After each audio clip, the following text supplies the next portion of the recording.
Mesdames et messieurs, c'est gâté, c'est mélangé du côté de l'Europe.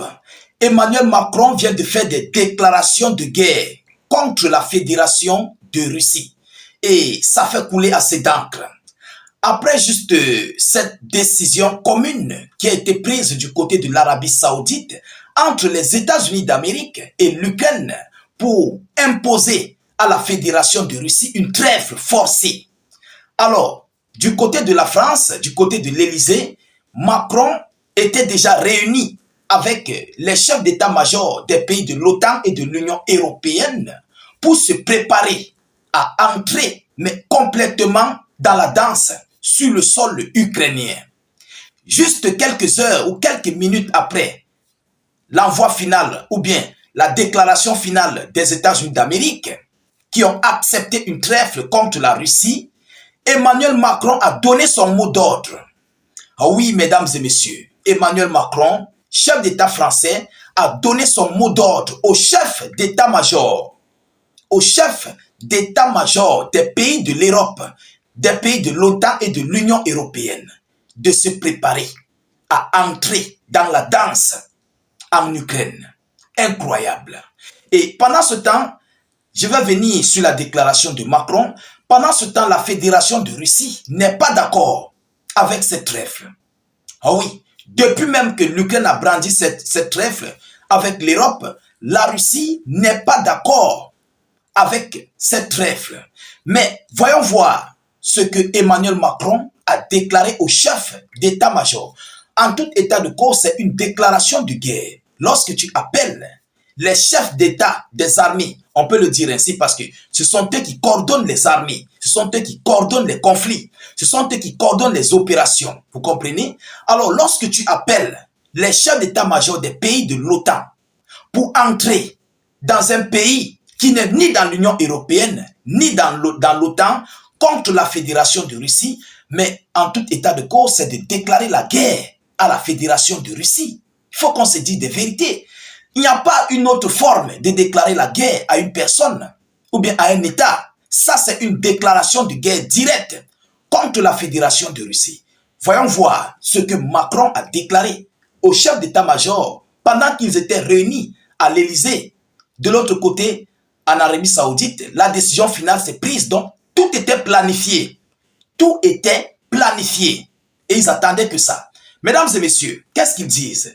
Mettez beaucoup de j'aime et je vous prie de partager massivement la vidéoconférence, de la mettre partout à travers le monde. Le monde est en ébullition. Le monde, je vous le dis sincèrement, soit ça va s'arranger, soit ça va se gâter. Ah oui, mesdames et messieurs, l'heure est grave. Abonnez-vous pour ceux qui ne sont pas encore abonnés pour ne plus rater nos prochaines vidéos d'actualité. Parce que ça vient juste de commencer. Alors, mettez beaucoup de j'aime. Mettez vos avis en commentaire. Emmanuel Macron appelle à passer à la planification des garanties de sécurité. Il appelle qui? Il appelle les chefs d'état-major à passer à la planification des garanties de sécurité de l'Ukraine. Autrement dit, ils doivent coordonner les travaux pour entrer sur le sol ukrainien. Maranatha, partagez-moi la vidéo. Ils doivent coordonner ces travaux. Parce que les garanties de sécurité pour l'Ukraine, c'est d'avoir des soldats de paix de l'OTAN sur son sol. Là, l'Ukraine aura toutes les garanties de sécurité. Et c'est ce que Macron appelle les chefs d'état-major à faire, à se préparer à entrer sur le sol ukrainien. On va aller en profondeur. Le chef de l'État a appelé ce mardi les chefs militaires d'une trentaine de pays réunis, à Paris, a commencé à élaborer un plan pour définir des garanties de sécurité crédibles. Ils doivent élaborer le plan pour définir des garanties de sécurité crédibles. Pour eux, qu'est-ce qu'ils appellent garantie de sécurité crédible? C'est de s'apprêter, que ce soit avec des armes, des munitions, tout ce qui s'ensuit, avec des soldats au sol, dans les airs, comme sur la mer, parce que même l'Ukraine a la mer. Vous comprenez, il y a la mer à Odessa et dans les autres coins. Donc, à entrer, ils doivent tout planifier sur les airs, dans la mer, sur la terre, partout. Et pour eux, c'est ça qui est une garantie de sécurité crédible pour l'Ukraine. Mesdames et messieurs, on va aller plus bas dans les profondeurs. Pour l'Ukraine, en cas d'accord de paix avec la Fédération de Russie, a fait savoir l'Élysée. En cas d'accord de paix avec la Fédération de Russie. Donc, dès lors que la Russie va accepter, au même moment, ils vont se déployer. Est-ce que vous comprenez? Entre-temps, la Russie est imposée, la Russie s'oppose ici à une garantie de sécurité de l'OTAN sur l'Ukraine. La Russie s'oppose. Alors, ils veulent forcer cette garantie de sécurité contre la Fédération de Russie. Mesdames et messieurs, face à l'accélération des négociations de paix, Emmanuel Macron a précisé qu'il fallait aujourd'hui passer du concept au plan. Du concept au plan pour définir des garanties de sécurité crédibles. Le concept, c'est quoi? Le concept, c'est de créer en fait ce qu'ils ont créé comme garantie de sécurité, de mettre sur pied des soldats de l'OTAN qui vont aller sur le front en Ukraine. Donc ça, c'était le concept. Maintenant, ils doivent passer au plan. Le plan, ça se fait sur le terrain. Vous comprenez? Bon, c'est vrai, c'est d'abord sur document, mais après, ça va s'établir sur le terrain en Ukraine. Donc, il doit passer du concept proposé par l'OTAN, l'Union européenne, au plan sur le sol ukrainien. Alors, afin qu'une paix solide et durable soit possible en Ukraine, a fait savoir la présidence à l'issue de ce rendez-vous.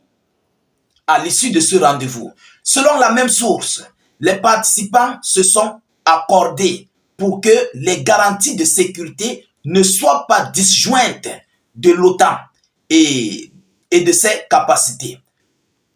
Ils disent quoi?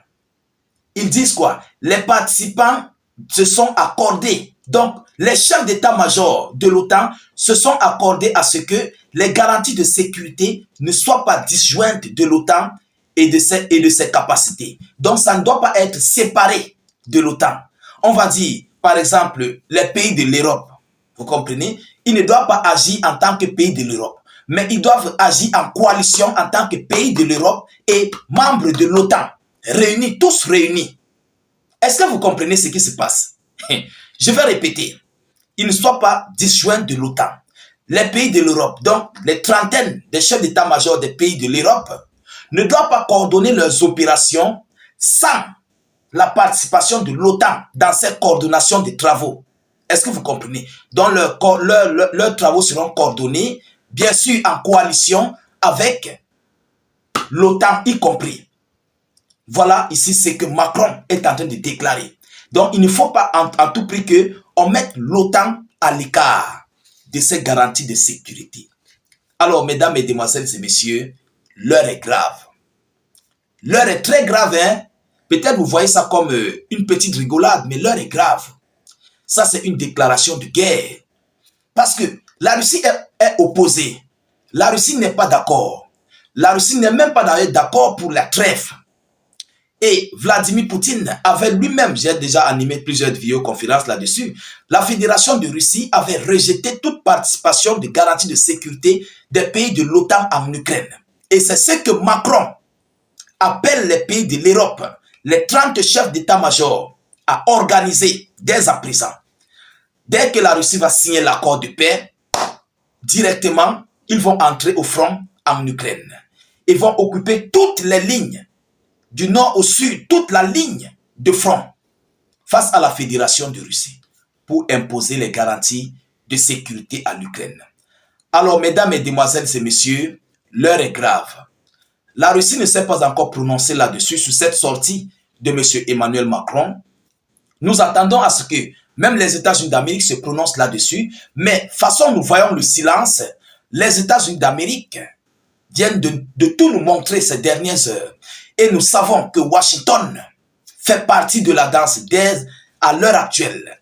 Oui, les États-Unis d'Amérique font désormais partie de cette danse européenne en faveur de l'Ukraine.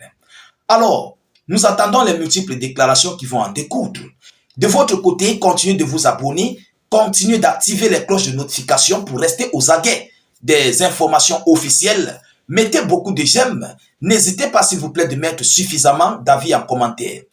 S'il vous plaît, je vous en prie, même si vous n'avez rien à écrire, mettez des cœurs, mettez salut, état d'urgence en commentaire ou encore vive la paix dans le monde. Je vous reviens tout à l'heure pour une prochaine série d'actualités. Soyez encore salués une fois de plus. Ciao, ciao.